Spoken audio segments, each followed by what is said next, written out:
매년마다 새해가 되면은 표를 정해가지고서 교회에다 걸어놓기도 하고요. 체육관에 걸어놓고, 우리 교회는 한 2년 정도 같은 표를 가지고 되게 사용합니다만은,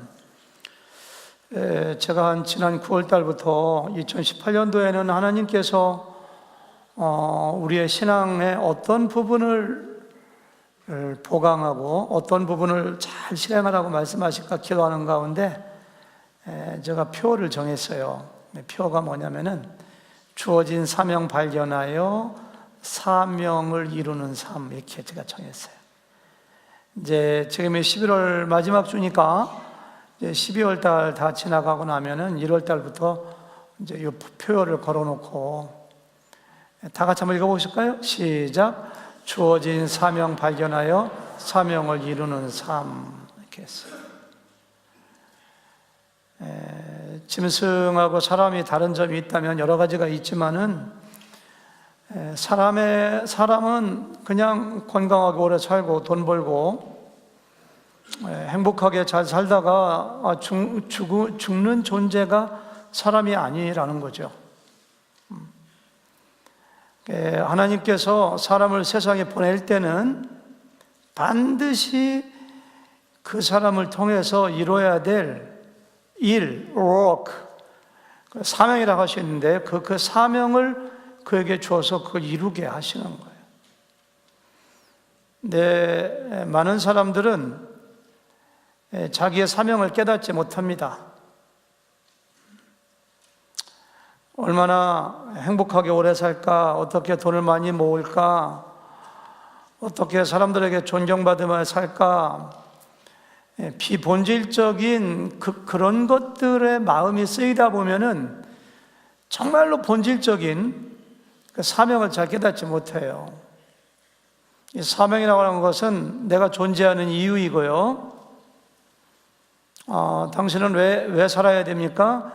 당신이 사는 목적이 무엇입니까? 라면 그거에 대한 대답이 바로 사명이에요. 사명. 그래서 사명이 너무너무 중요해서 이제는 제가 2년 전에는 성장과 성숙을 향하여 이렇게 표를 정했고 했는데, 이제는 다 중요하지만은 우리가 좀 더 본질적인 문제, 사명을 좀 가지고 하나님께 나가서, 여기 뭐 연세가 많이 드셨건 젊은 사람이건 남자건 여자건 가난하건 부하건 모든 사람이 다 존재하는 이유가 있습니다. 그 사명을 깨닫는 한 해가 됐으면 좋겠다. 근데 그 사명을 잘 지키기 위해서는 세 가지 실천 사항을 제가 정했는데요. 첫 번째는 날마다 주님과 만나는 큐티. 사명이라는 것은 내가 묵상한다고 깨닫는 것도 아니고 사명을 주시는 분이 하나님이거든요. 전쟁터에서 한 사람 한 사람 군인에게 너는 총을 쏴라, 너는 폭탄을 던져라, 너는 산을 점령하라, 대장이 사명을 주는 것처럼 우리 인생의 주인이신 하나님께서 각 사람에게 사명을 다 주십니다.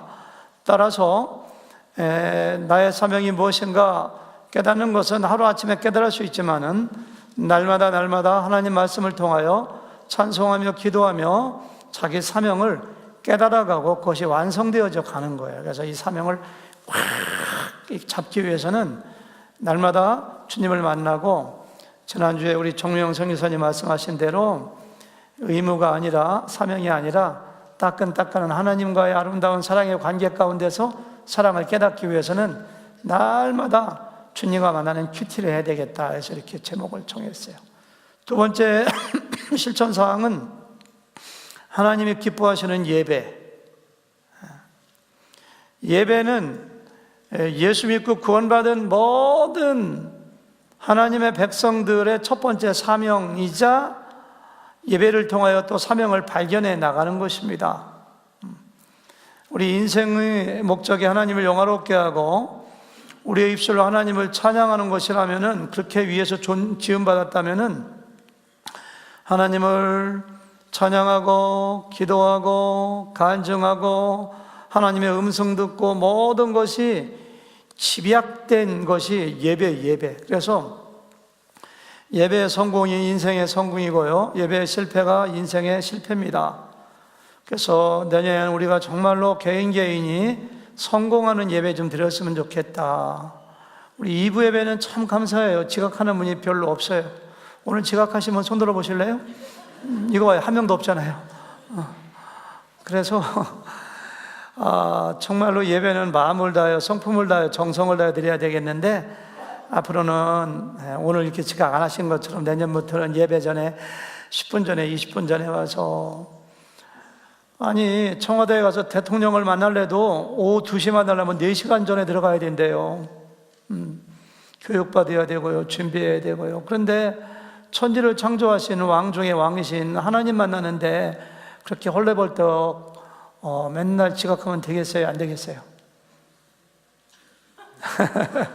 그래서 정말로 하나님이 기뻐하시는 살아있는 그 예배에 성공하는 교회가 되어야 되겠다. 더 뜨겁게, 더 사랑하는 연인 만나는 것처럼, 연인을 만나는 것처럼 그런 예배들. 그래서 그렇게 정했어요. 실천사항으로. 예배는 우리의 사명이자 예배를 통해 또 사명을 발견해요. 그리고 세 번째는 은사 따라 섬기는 봉사. 그래서 뭐 봉사라고 해도 좋고요, 선한 일이라고 해도 좋고요, 선교라고 해도 좋고요, 뭔가 우리의 몸으로 나 자신만을 위해서 살지 않고 정말 하나님을 위하여, 주님의 몸된 교회를 위하여, 하나님이 사랑하시는 다른 사람을 위하여 뭔가 한 가지씩은 좀 했으면 좋겠다. 그래서 이 4가지를 오늘부터 시작해서 제가 12월 마지막 주까지 이렇게 4번에 걸쳐 설교하고, 그래서 내년 1월 달에 딱 들어갈 때는 내 금년에 이런 것이 나의 목표가 돼야 되겠구나. 저것을 이렇게 여기다 걸어놓을 거예요. 이렇게 걸어놓고서 체육관도 걸어놓고 이렇게 생각하려고 합니다. 이제 오늘 첫 시간이 내가 어찌하여 여기에 있느냐. 하나님이 엘리야에게 물어볼 말씀이시거든요. 여기는 네가 있을 자리가 아니라는 거예요.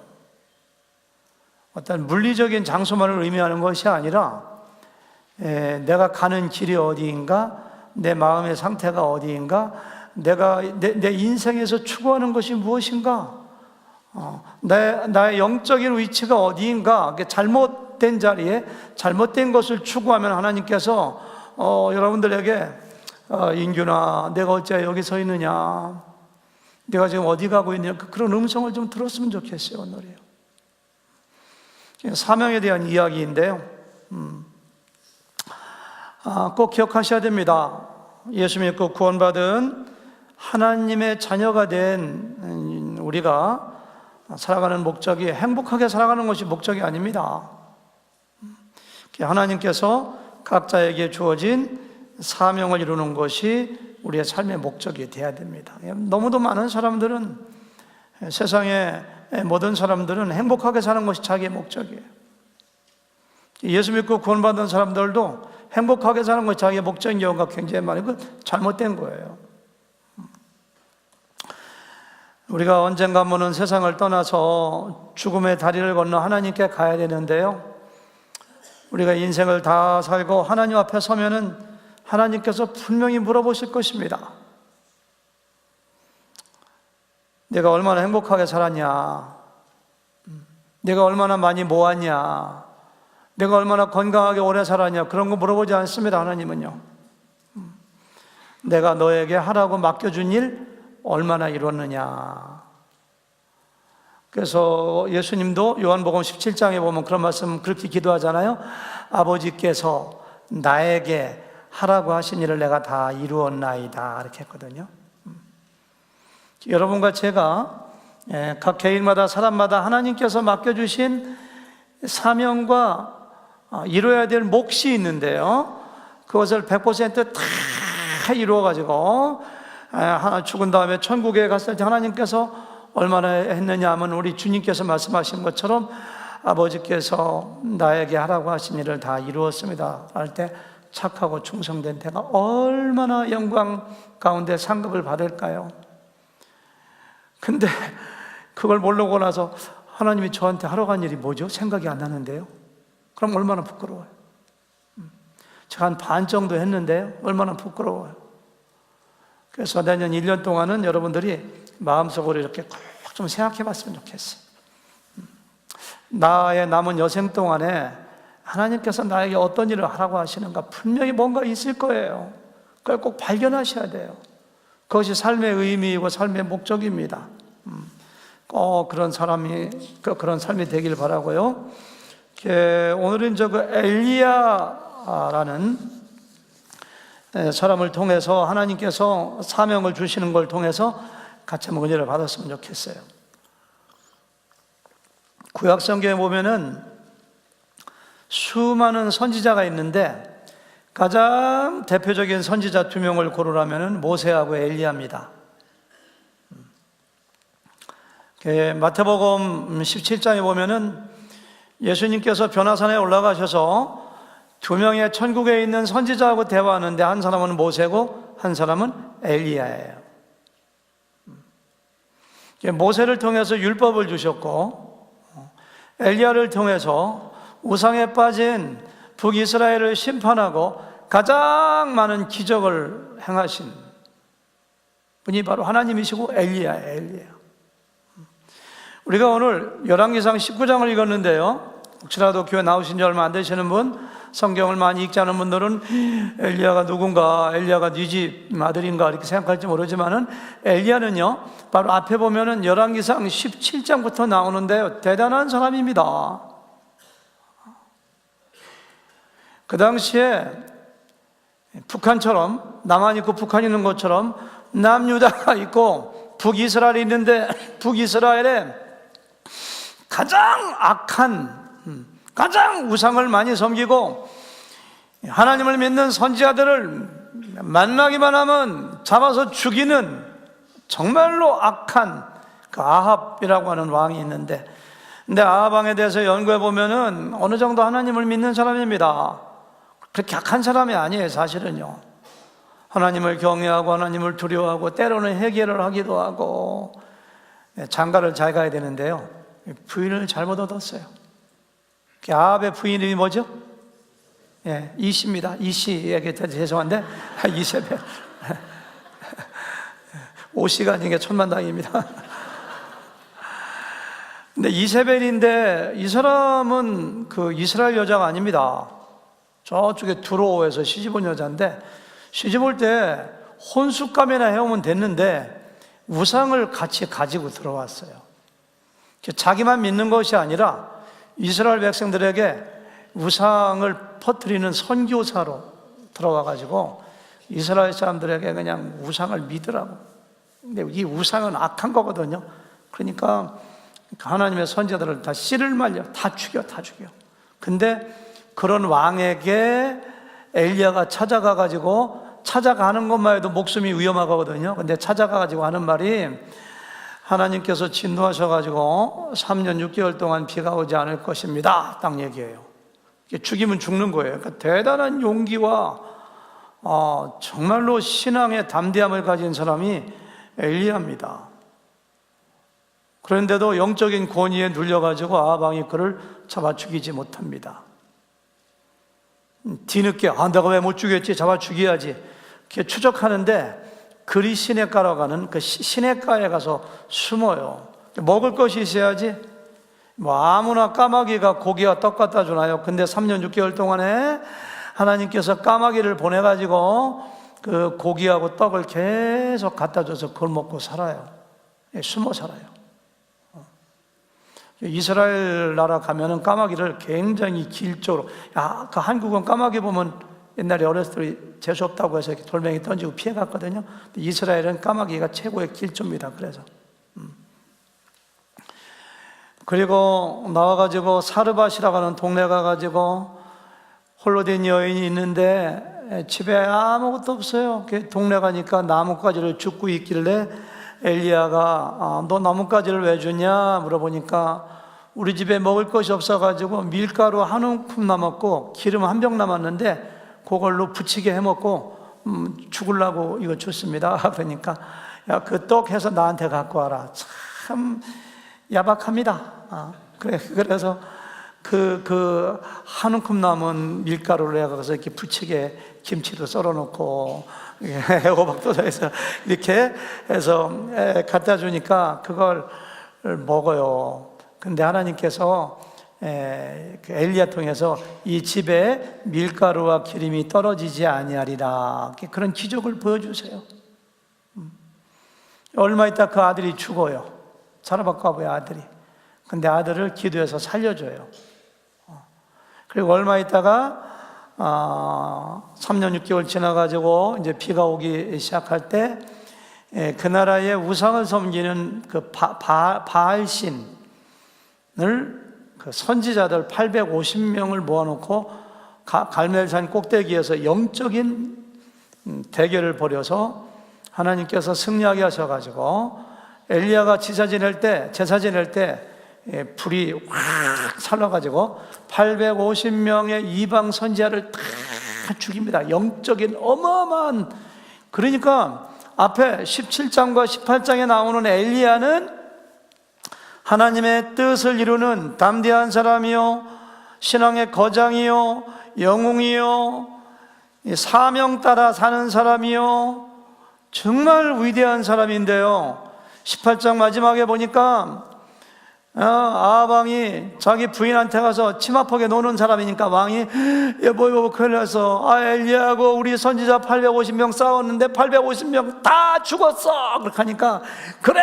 그러더니만은 사람을 보내가지고 엘리야한테 내일 이맘때까지 엘리야 너로 하여금 네가 죽인 선지자 중에 한 명과 같이 너를 만들어 놓겠다. 내가 너를 죽이지 않으면 신들이 나 위에 벌을 내리기를 원하노라. 이렇게. 그러니까 말이 굉장히 어렵게 돼 있어요, 성경이요. 한마디로 해서 내일 이맘때까지 너 죽이겠다, 이거 한 거예요. 아니 아방이 엘리야를 죽인다고 한 것이 한두 번인가. 그러니까 그 말에 엘리야가 혼비백산 돼가지고 두려움에 떨어가지고, 사람이 어떨 때 충격적인 소식을 들으면은 혼이 빠져나가서 입술이 바짝바짝 마르고 어찌어찌 할 때가, 그런 적 한두 번씩 다 있으시죠? 없어요? 6.25 때 그런 거 안 겪으셨어요? 그래서 그걸 너무너무 충격을 받으면은 판단 능력과 분별력이 없어져가지고 그런 것처럼 이 신앙의 영웅이 그렇게 돼가지고 도망을 가는데 얼마나 빨리 도망가는지. 아마 올림픽에 100m 나갔으면 1등 했을 겁니다. 바알세발이라는 데까지 확 부엘세바까지 꽤 먼 걸 도망가가지고 날씨가 뜨거우니까 로뎀나무라는 밑에 앉아가지고 하나님 저 좀 죽여주세요. 내가 왜 살아야 됩니까? 나 좀 죽여주세요. 쉽게 말하면, 요즘 말하거나 하나님도 자살하고 싶어요. 그러니까 하나님께서 모세도 그렇게 얘기한 적이 있거든요. 하나님 나로 하여금 죽음을 보게 해주세요. 우리가 너무 힘들 때는 팍 죽어버렸으면 좋겠다. 그럴 때 있으면 안 되는데 그럴 때가 있잖아요. 어쩌다가 이 사람이 그런 거예요. 딴 사람은 그럴 때가 있어도 하나님의 위대한 선지자가 그렇게 생각하면 안 되지. 그러니까 하나님께서 하나님의 천군 천사를 보내가지고 엘리야를 위로해 줘요. 그리고 야, 떡 먹어라. 그리고 물 좀 마셔. 푹 자. 일단 알았지? 푹 자. 푹 재워. 또 깨워. 또 떡 먹어. 물 먹어. 그래서 이렇게 회복을 시켜요.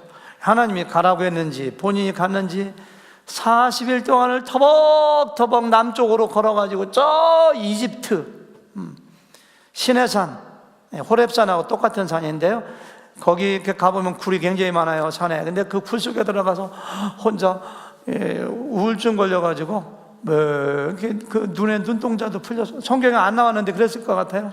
눈동자는 풀리고 정신 나간 사람이 되어서 멍하니 앉아 있을 때 하나님이 찾아오신 것이 오늘 9절 말씀이에요. 여러분들에게 한번 좀 질문을 던지고 싶어요. 그 위대했던 신앙의 거장, 거침없이 아방을 대적하고 영적인 전쟁에서 승리하고 기적을 일으켰던 엘리야가 이세벨의 말 한마디에 그렇게 혼비백산해서 두려워서 우울증에 떨어지고 죽기를 구했던 그 하나님의 천군 천사가 회복시키고 치유해야만 했던 그 이유가 무엇인가? 저는 성경을 보면서 그거에 대한 질문을 굉장히 많이 던졌습니다. 김광희 씨는 어떻게 생각하세요? 그 이유가 뭐예요, 도대체? 낚시하러 갔다고요? 네? 낙심. 아니 그전에는 이와 같은 낙심할 상황이 없었나? 그 전에 더 큰 사건도 겪었는데. 장영엽 목사님 한번 얘기해 보세요. 네? 네? 체험이 어떻게 됐다고요? 체험을 주시는 거라고 하나님께서.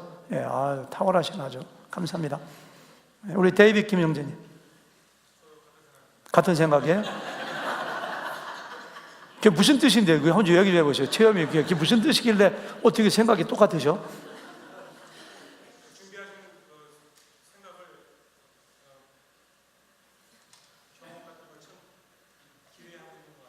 예, 아, 감사합니다. 아주 남편이 잘 얘기하니까 김희선 자매님 자랑스러운 표정. 우리 남편이 황 집사님 또 안 시키면 상처받을라. 한번 해보세요. 황 집사님, 황두임 집사님 비슷하대. 아, 고난을 통해서 연단시키는. 아유, 감사합니다. 아유. 저도 제 여러 가지 생각을 해봤어요. 도대체 왜 그렇게. 근데 오늘 이제 그것 좀 그 다음에 읽어보면 나와요. 9절 보니까 굴 속에 들어가 있는데 하나님이 물으시는 거예요. 엘리야야, 내가 어찌하여 여기 있느냐. 이따가도 자세히 얘기하겠습니다만은 여기는 네가 있어야 될 장소가 아니라는 거예요. 근데 엘리야가 뭐라고 대답하느냐면은 10절이 굉장히 길은데요. 이렇게 대답을 해요. 세 가지로 대답하는데, 하나님, 내가 하나님 위해서 얼마나 열심히 일했는데요. 내가 여호와를 위하여 열심히 아주 내가 하나님에 대해 열심히 얼마나 있었는지. 그리 시냇가 가서 숨기도 하고 아합하고 대적하기도 하고 850대 1로 싸우기도 하고 내가 하나님 위해서 얼마나 일한 줄 아시죠? 그렇게 얘기해요. 그리고 두 번째는, 그런데 저 아합, 저 이세벨, 그리고 이스라엘 백성들이 하나님의 언약을 버리고 주님의 단을 헐며 칼로 주의 선지자를 죽인 거 아시잖아요. 하나님의 선지자 다 죽이고 하나님께 제자 제례하는 번제단 다 헐어버리고 엉뚱하게 만들어 놓고 그리고 언약을 다 버리고 아시잖아요. 그럼 저들을 심판하셔야죠. 그런데 세 번째는, 근데 나만 남았잖아요. 나만 남았는데 저들이 나도 죽이려고 합니다. 그렇게 하는 거죠, 말하자면. 지금 엘리야가 이 짧은 말 가운데서 세 가지를 얘기하는데, 쉽게 말하면은 아합과 이세벨이 두려운 것이, 물론 두렵기도 하겠지만은 하나님께 상처받은 거예요. 상처. 내가 하나님 위해서 그렇게 열심히 사역하고 그렇게 많이 영적인 전쟁을 벌이고 이렇게 위대한 일을 하고, 근데 이스라엘 백성들 아합과 이세벨은 우상을 섬기고 그렇게 주님의 백성들 선지자를 죽이고, 그러면은 하나님께서 아합을 심판하시고 이세벨을 심판하셔야지. 저렇게 새파랗게 살아서 나를 죽이겠다고 협박하는데도 하나님 어찌하여 저들을 가만히 두시나이까. 마치 요나가 니느웨 성의 복음을 증거하고 났을 때 하나님이 그들을 40일 후에 심판한다고 하시더니 심판하지 않고 용서하셨을 때 요나가 분한 마음으로 하나님께 대들고 따졌던 것처럼 엘리야는 하나님께 대하여 상처를 받은 겁니다. 우리가 하나님을 잘 이해하지 못하고 성경을 통해서 하나님의 어떠한 분이신지 잘 모르고 하나님을 신뢰하지 못하면은 신앙생활 하다가 하나님께 상처받는 사람들 굉장히 많습니다. 하나님, why me? 하나님 저렇게 악한 일을 하고 하나님 믿지 않는 사람들은 잘만 되던데 어찌하여 나는 이렇게 자꾸 망하게 하고 안 되게 하고 이런 고통을 주시고, 하나님 내가 잘못한 게 뭐가 있습니까? 내가 하나님께 얼마나 예배하고 얼마나 11조하고 얼마나 헌금하고 얼마나 내가 열심히 냈는데 하나님 어찌하여 나한테 이렇게 어려움을 주신단 말입니까? 그래서 상처받는 사람도 굉장히 많습니다. 지금 엘리야가 바로 그런 거예요. 850명의 이방 선지자 죽이고 갈매에서 기도할 때 비가 올 때에 아방이 마차를 타고서 자기 아내가 있는 궁으로 막 달려가요. 그때 하나님이 얼마나 능력을 주셨는지 엘리야가 마차보다 더 빨리 앞을 향해 달려가는 이게 나와요. 근데 왜 달려간지 아세요?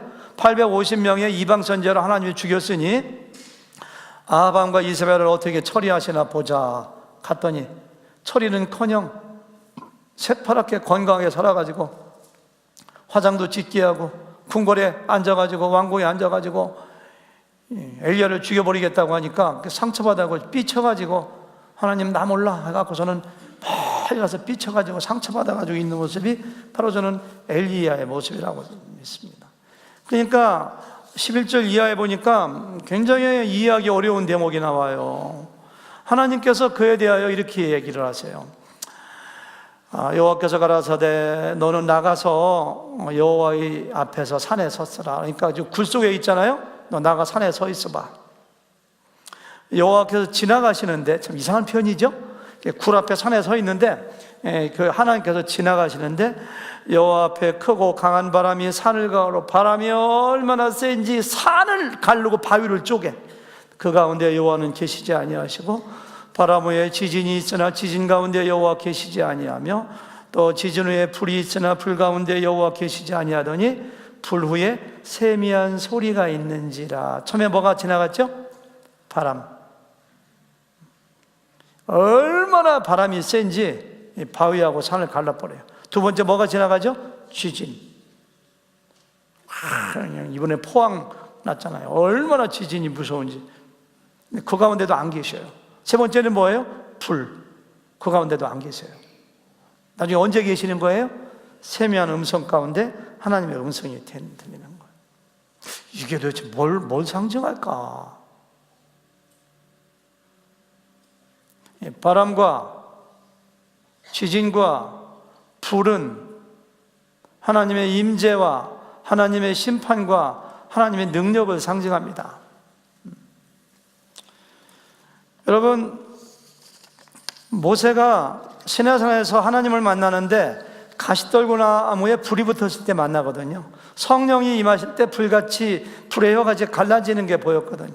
갈멜산에서 대결할 때 하늘에서 불이 내려와 살랐거든요. 그래서 불의 구약 성경에서 불은 하나님의 임재를 상징해요.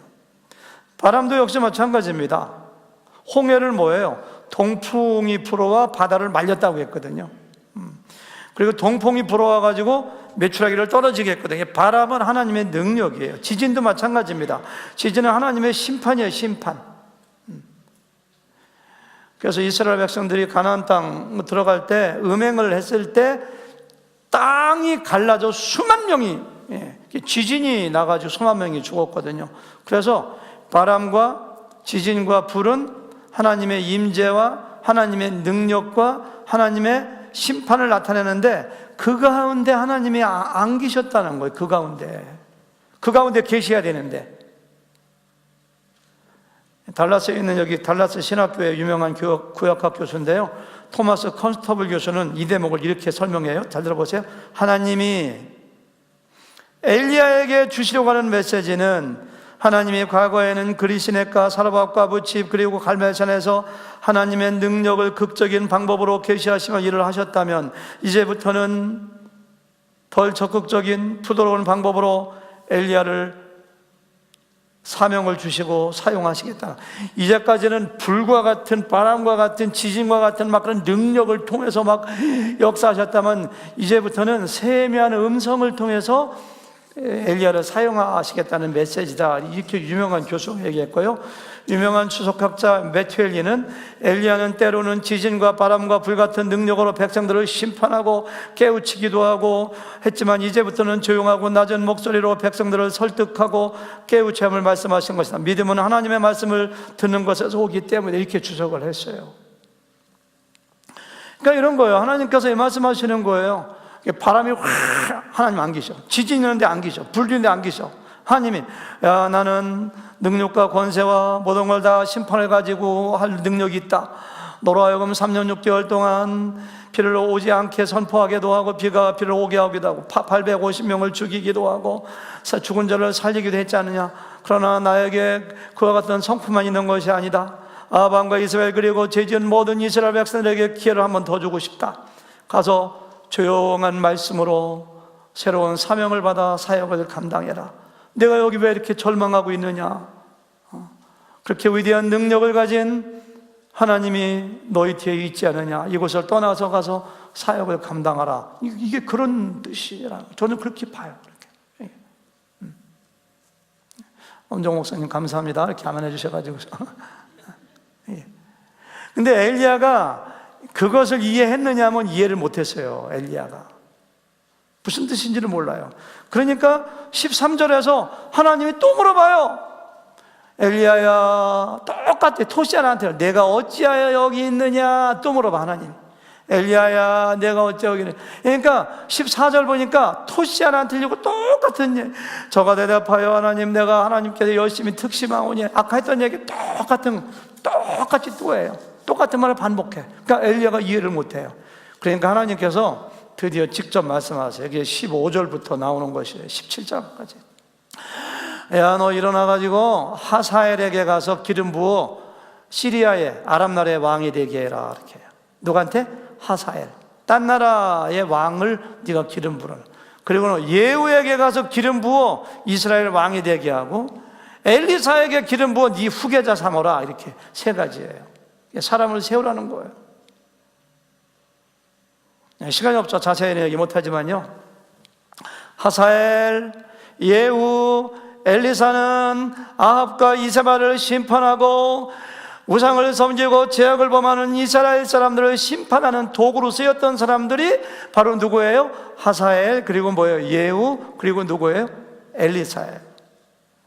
맨 끝에 보니까 하사엘의 칼을 피하는 자를 예후가 죽일 것이요, 예후의 칼을 피하는 자를 엘리사가 죽이리라. 세 명이 그러면 다 죽였는 거 아니에요? 예후 같은 사람은요, 북이스라엘의 장군이었는데 아합과 이세벨을 얼마나 증오하고 우상 섬기는 선지자들을 얼마나 미워하는지 못 죽여 안달이요. 그런데 가서 왕으로 기름 부으니까요, 아합과 이세벨과 그리고 이세벨의 아들 40명과 우상을 섬기는 바알 선지자들을 전부 다가 심판한 사람이 누구예요? 예후. 하사엘도 마찬가지예요. 엘리사는 칼 가지고 죽이지 않았지만 하나님의 말씀으로 그들을 깨우치고 심판. 그래서 삼중적으로 하사엘이 못하면은 예후가 하고, 예후가 못하면 엘리사가 하고, 그걸 할 텐데 네가 직접 하지 말고 네가 그렇게 죽이기 원하고 심판하기 원하는 아합과 이세벨 내가 기회를 더 주고, 나중에 보면 회개도 합니다. 기회를 더 주지만은 끝내 그들이 돌아오지 않으면은 네가 기름 부어 세운 왕들과 선지자를 통해 그들을 심판할 테니까 그거 해라. 이렇게 사명을 딱 줘요. 그러니까 성경을 자세히 읽어보면은 엘리야가 해 웃는 모습이 보여요. 성경을 읽을 때 이렇게 입체적으로 읽어야 돼요. 그 말 들으니까 엘리야가 번떡이 나고, 하나님 알았습니다. 그거 하겠습니다. 그래서 힘을 얻어가지고 동굴에서 나와가지고 다메섹에 가서 기름을 붓고 또 엘리사에게 기름 붓고 그 사명을 감당하는 모습을 여기서 볼 수가 있습니다. 서론이 굉장히 길었어요. 여러분, 이렇게 볼 때 17장과 18장에서 죽음을 두려워하지 아니하고 신앙의 영웅적인 모습으로 하나님께서 부여하신 사명을 용감하게 감당했던 엘리야가 우울증에 걸리고 영적인 침체에 빠졌던 가장 큰 이유는 하나님께 상처받아서도 아니요, 아까 상처받았다고 했죠?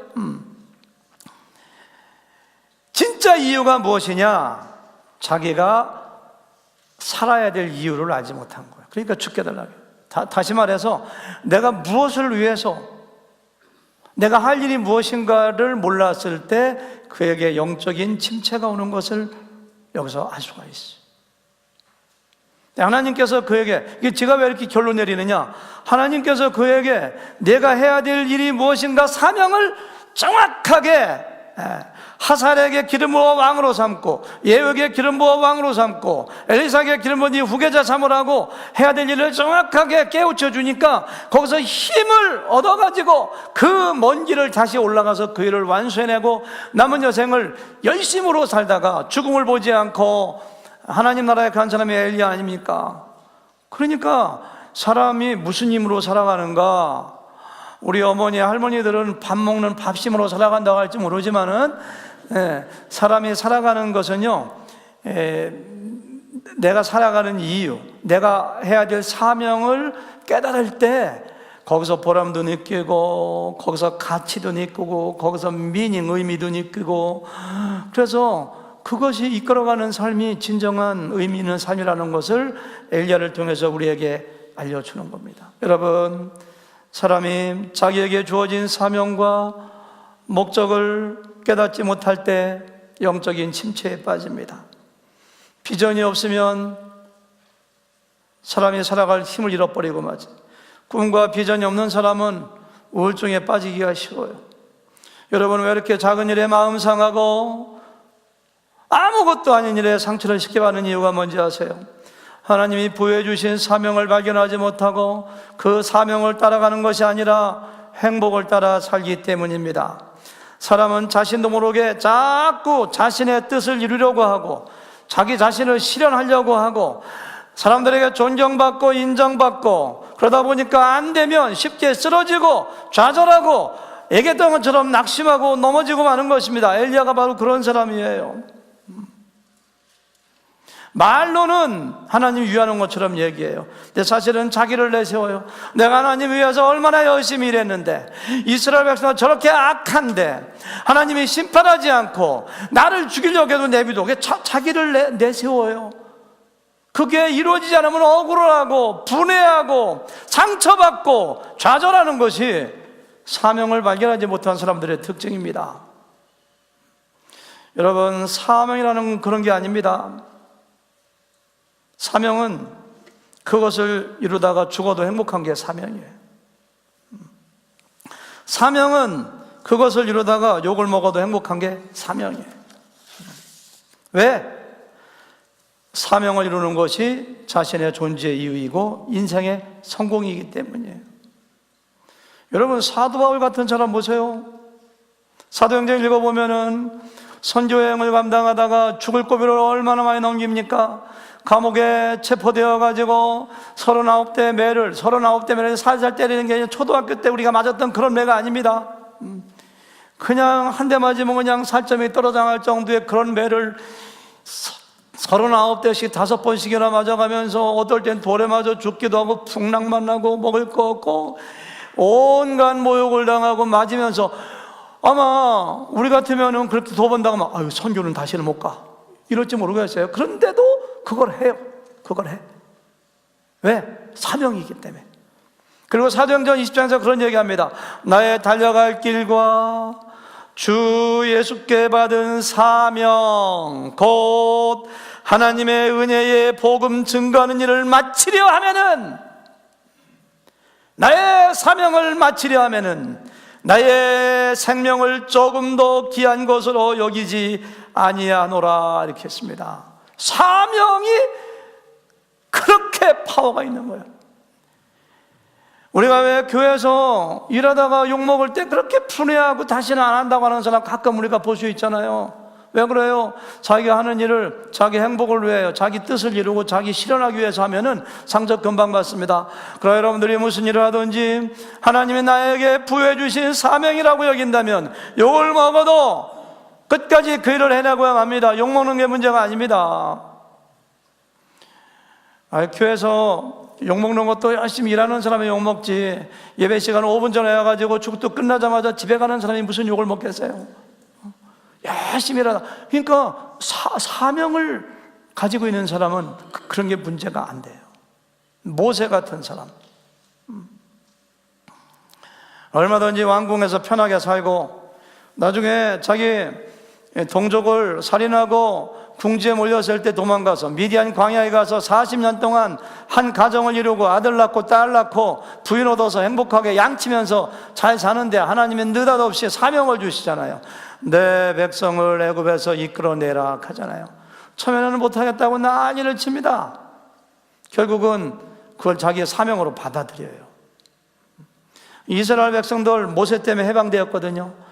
모세를 떠받들고 존중해주고 존경하고 날마다 먹을 것 갖다 주고 우리의 대장이라고 그래도 선찰판인데 툭하면 모세 때려 죽이려고 하고 툭하면 반란 일으키고, 여러분 모세가 그냥 도망가고 싶은 거예요. 근데 내가 왜 해야 되면 근데 끝까지 갑니다. 왜? 사명이기 때문에. 사명. 사명은 사람을 강하게 만들어요, 사람은. 사명을 완수하는 것이 인생의 성공이에요. 저는 본래가 제가 목회자가 이렇게 되기 전까지는 한 직업을 오래 갖는 사람이 아닙니다. 제가 실증을 잘 내는 사람이기 때문에 여고 교사로 7년 있으니까 지루하더라고요. 남들이 그때만 해도 여고 교사가 좋은 직업이었습니다. 선망의 대상이었습니다. 그때도. 근데도 지루해. 학원 강사로 갔잖아요. 그 도시에서 학원 강사로서 거의 가장 유명한, 제일 유명하다면 또 안 되니까 거의 학원 강사로서는 거의 정상에 올라갔고 수입도 제일 많고 오라는 데도 많고, 근데 한 10몇 년 하니까 또 지루해. 그래서 제가 또 사업을 또 시작했잖아요. 사업을 하니까 그것도 또 어쨌는지 또 신학대학을 우수한 성적 들어서 이렇게 또 목회자가 됐잖아요. 제가 지금 이제 20년 가까이 이렇게 목회를 하는데요, 제가 저를 생각해도 신기한 것 같아요. 어떻게 내가 이렇게 목회를 20년 가까이 할까? 그렇다고 뭐 이민교회 목회가 누가 알아주는 것도 아니고, 그리고 참 목회 얘기는 고단하고 힘든 거거든요, 이게 사실은. 어떻게 내가 20년 가까이 했는가 보니까 제가 목회를 사명으로 저는 생각했더라고 보니까요. 때로는 힘들어도, 때로는 어려워도, 늘 교회에는 여러분들이 알건 모르건 그런 사건 사고가 늘 터져요. 다 힘들어요. 근데 그렇다고 제가 옛날 사업할 때처럼 뭐 돈이 많이 생기는 것도 아니고, 근데 내가 왜 이렇게 오래 했는가 보니까 사명이야, 사명. 내가 이 일을 하다가 내가 하나님께서 나를 데려가신다도 해야 되는 것은 난 이 일이요, 사명으로 깨달았어요. 사명으로. 사명은 그런 거예요. 1999년도 4월 20일이라고 생각되는데요, 아마 기억나실 겁니다. 덴버의 컬럼바인 고등학교에서 에릭과 딜런이라는 15살 먹은 애가 폭탄하고 총을 가지고 가서 자기 동료 애들을 15명 죽였거든요. 근데 캐시 버넬이라고 하는 여학생 머리에다가 총을 딱 대면서 너 하나님 믿느냐? 안 믿는다고 하면 살려주고 믿으면 죽인다는 거예요. 근데 그 여학생이 1초도 망설이지 않고 하나님은 살아계신다, 나 하나님 믿는다, 그래서 총 빵빵 쏴서 그냥 죽였잖아요. 그것 때문에 그 당시에 미국 고등학교 전역에 부흥운동이 많이 일어났습니다. Oh Yes라는 그 책도 발간됐어요. 그거에 대한, 아마 영화도 나왔다고 그 전에 들은 적이 있는데요. 근데 그 여학생이 굉장히 문제 여학생이었다고 해요. 아주 문제가 많고 어머니하고 속을 많이 썩였는데 예수님을 믿고 구원받아서 정말로 말씀 공부를 하면서 근데 얼마 전에 그 마르틴 루터 킹이라고 하는 그 분이 쓴 책 중에서 자기의 사명을 발견하고 사명을 따라 사는 사람은 행복한 사람이다, 거기다 밑줄을 팍 바꿔놓고 바이블 스터디 그룹에서 그걸 공부했다고요. 그러고서 일기에 쓰기를 나는 나의 사명을 이루며 살겠다. 그러다가 그 사명을 이루고 그냥 거기서 짧게 15살의 짧은 나이에 인생을 살다 갔지만은 그 여학생은 자기의 신앙을 고백하고 어머니 아버지의 가슴에 못을 받은 건 사실이지만은 80년 90년 100년 하나님 없이 살다가 가는 것보다는 그렇게 사명 이루고 영원히 살아갈 천국에서 하나님의 면류관 받고 칭찬받고 사는 것이 그 성공적인 인생이죠. 그래서 우리는 내 사명인가 무엇인가를 발견해야 돼요. 지금 여러분들의 마음을 사로잡고 있는 것이 무엇인가요? 사업을 잘 해가지고 돈을 많이 벌겠다, 아니면 자녀 교육을 잘 시켜야 되겠다, 아니면 내가 지금 인간관계 때문에 고통받고 있다, 아니면 가정 문제로 내가 힘들어하는데 이것이 뭔가가 여러분들의 마음을 사로잡고 있다면은 하나님이 주신 사명을 발견하여 나의 생명을 잃는 것도 조금도 내가 아까워하지 아니하고 이 사명을 이루는데 전심전력하겠다고 인생의 목표를 세운다면은 그런 문제들이 이렇게 큰 문제가 안 됩니다. 하나님이 주신 사명 앞에 바울이 그랬어요. 바울이 모세도 그랬어요. 하나님이 주신 사명을 바라보니까요, 인생의 여러 가지 문제는 전부 다가 먼지와 같은 작은 문제들로 바뀌어버리는 거예요. 근데 우리들은요, 그 문제에 파묻혀가지고 하나님이 주신 사명을 잃어버려요. 왜 사는지 목적을 상실해버리고 말았어요. 그러니까 문제에 휩싸여요, 우리가. 날마다 좌절하고 절망하고 힘들어하고, 이것이 어쩌면 우리의 모습이 아닌가요? 여러분들이 지금 마음 가운데 여러분들 마음을 사잡고 있는 자녀가 좋은 대학 가고 좋은 데 취직하고 장가 시집 잘 가서 잘 산다, 그 일 이루면 뭐 할 거예요? 사업해서 돈 많이 벌어가지고 내가 어카운트에 밸런스가 많이 있다면 그 다음에 뭐 할 거예요? 내가 건강하게 오래 사는 게 목적이라서 건강을 최우선으로 삼는다면 오래 산다음에 뭐 하실 거예요? 사명을 발견하지 못하고 사명을 따라가지 않는다면 우리 인생은 nothing, 아무것도 아니에요. 사실은요. 사명을 발견해야 돼요. 엘리야야 내가 어찌하여 여기 있느냐. 표준 세번역 보니까요, 엘리야야 내가 여기서 무엇을 하고 있느냐. 영어 성경 보니까 What are you doing here, 엘리자? 너 여기서 뭐 하고 있니? 그런 거예요. 혹시 이 시간 하나님께서 여러분과 저에게 너 여기서 뭐 하고 있니? 여기 네가 있어야 될 자리가 아니야, 그런 음성을 좀 들었으면 좋겠어. 엘리야가 영적 침체에 빠졌던 것은 자기의 사명이 끝났다고 생각했기 때문에, 더 이상 할 일을 찾지 못했기 때문입니다. 여러분들의 삶이 의미가 없고 힘들다면은 진짜 영원한 가치, 자기의 사명을 발견하지 못했기 때문입니다. 사명이 불명한 사람은 넘어져도 일어납니다. 사명을 가진 사람은 절대로 그것을 완수할 때까지 죽지 않습니다. 리빙스턴이 그런 말을 했잖아요. 인생의 남은 기간 사명을 발견하여 사명을 따라 살아가시는 여러분과 제가 되시기를 주님의 이름으로 축원합니다.